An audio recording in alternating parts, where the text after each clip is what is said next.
पद्मश्री सुभाष पाळेकर यांनी मुरबाड येथील शिबिरात 22 एप्रिल रोजी दुपारच्या सत्रात रासायनिक आणि सेंद्रिय शेतीला पर्यायी आणि त्याहून सरस झिरो बजेट नैसर्गिक शेतीच्या गुणवैशिष्ट्यांची माहिती दिली।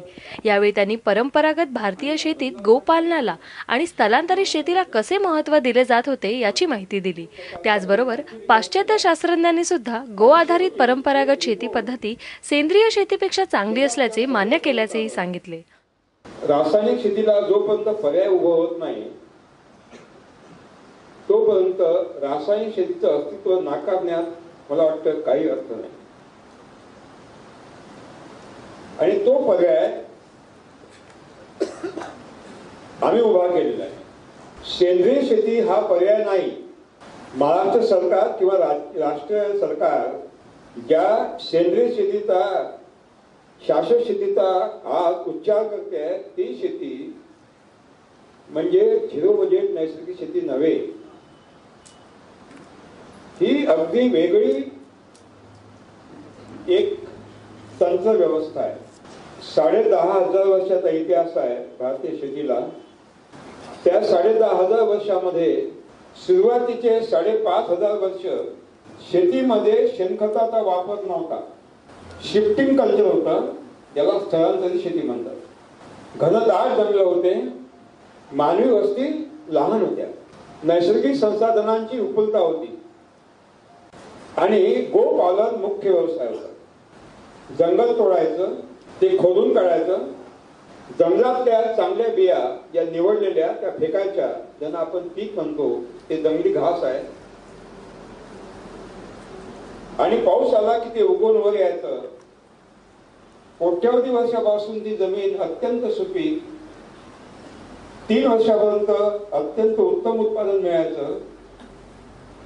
आणि उत्पादन थोडं कमी व्हायला लागलं की ते जंगल सोडून द्यायचं, ती शेती सोडून द्यायची, पुन्हा नवीन जंगल कापायचं आणि ज्या ठिकाणी शेती होती ती जंगल आपोआपच उभं व्हायचं।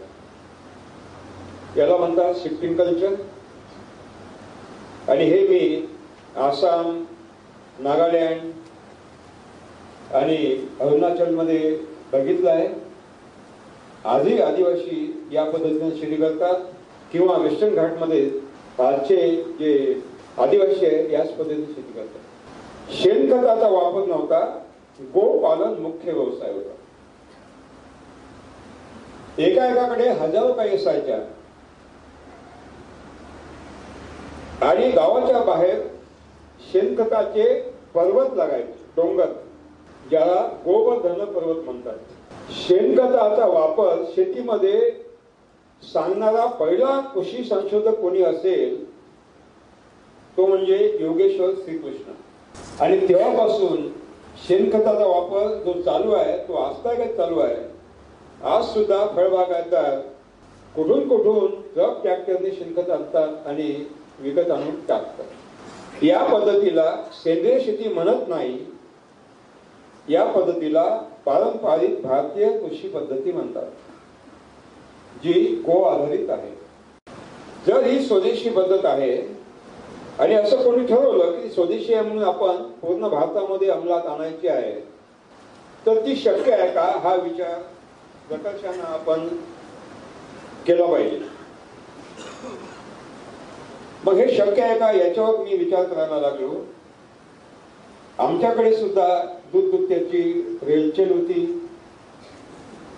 मामाकडे 150 एकर जमीन, 200 गाई, घरी सुद्धा रेलचेल लागली, तरी शेणखत विकत आणून टाकण्याचा प्रघात होताच। आणि मी जेव्हा सूक्ष्म निरीक्षण केलं, अडला नाडला शेतकरी आपलं शेणखत विकत घेणाऱ्याला विकायचं।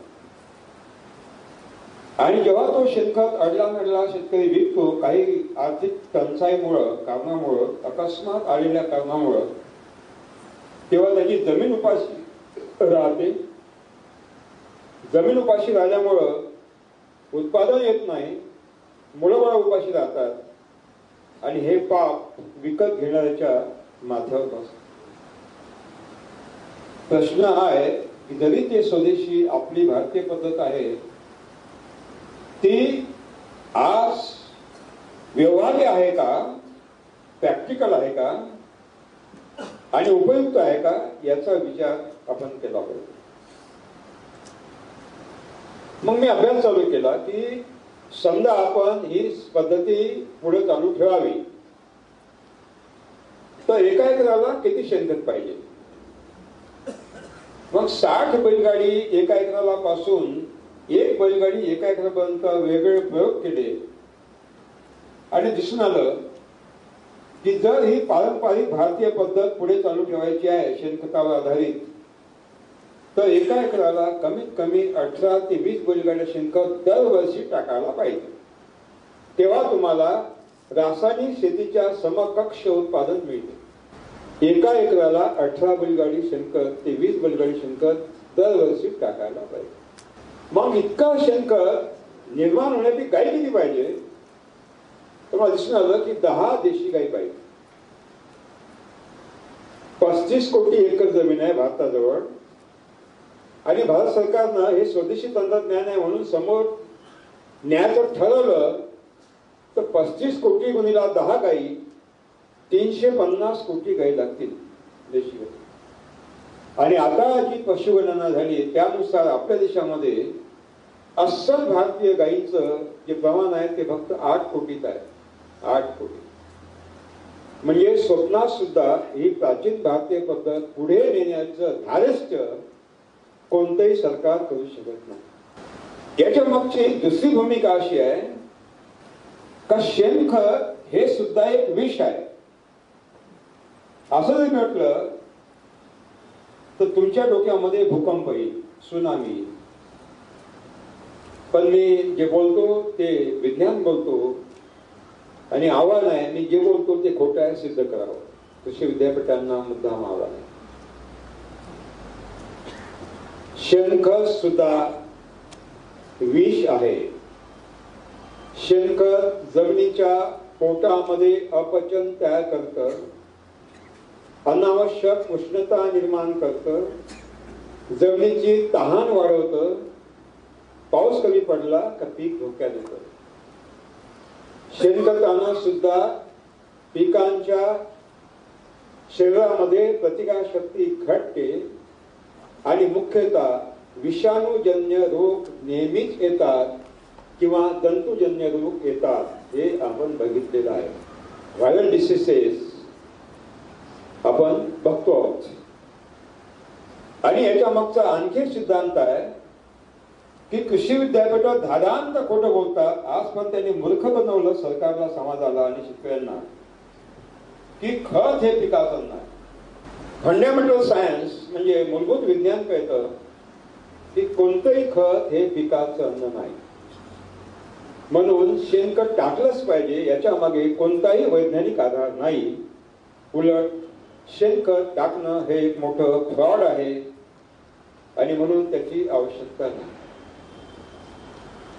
मग शेणखताला पर्याय काय असावा याच्याविषयी जगभर चिंतन चाललं आणि एक वरिष्ठ वैज्ञानिक आहे डॉक्टर अल्बर्ट हावर्ड जो इंग्लंडमध्ये राहत होता.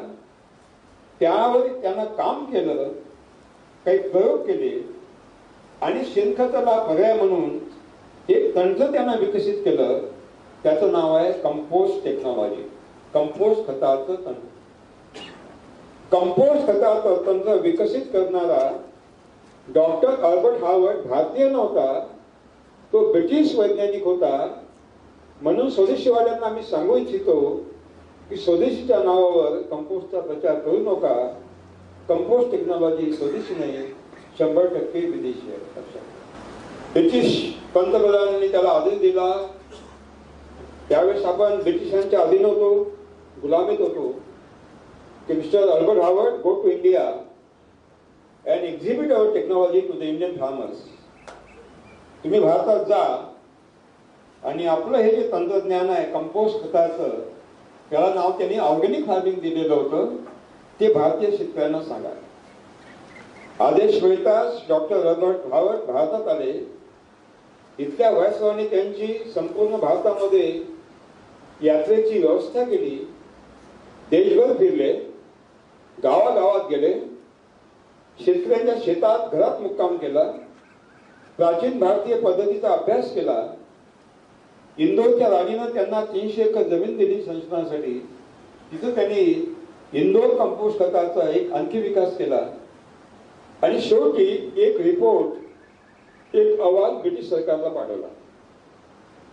त्या अहवालात तुम्ही सुद्धा वाचू शकता, गॅझेटमध्ये आहे. त्या अहवालात म्हणतो की माननीय पंतप्रधान ब्रिटिश सरकार, आपण मला भारतात पाठवलं होतं की ब्रिटिश ऑर्गॅनिक फार्मिंगचं म्हणजे सेंद्रिय शेतीचं तंत्रज्ञान कंपोस्ट खताचं किती चांगलं आहे हे भारतीय शेतकऱ्यांना सांगण्यासाठी.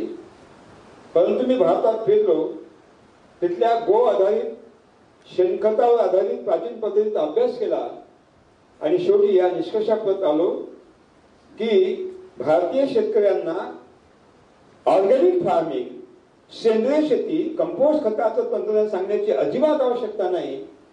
तर उलट भारतीय प्राचीन पद्धत इतकी चांगली आहे की ते युरोपियन शेतकऱ्यांना सांगण्याची आवश्यकता. म्हणजे युरोपियन शास्त्रज्ञ सर्टिफिकेट देतात की भारतीय तंत्र उत्तम आहे. तर आमचे कृषी विद्यापीठाचे तथाकथित विद्वान शास्त्रज्ञ काय म्हणतात, ग्रीन रेव्होल्युशनची तंत्रज्ञान, युरोपियन तंत्रज्ञान अत्यंत उत्तम, लानत असो या विद्यापीठाला. Bureau report, ZBNF SPTV Murbad.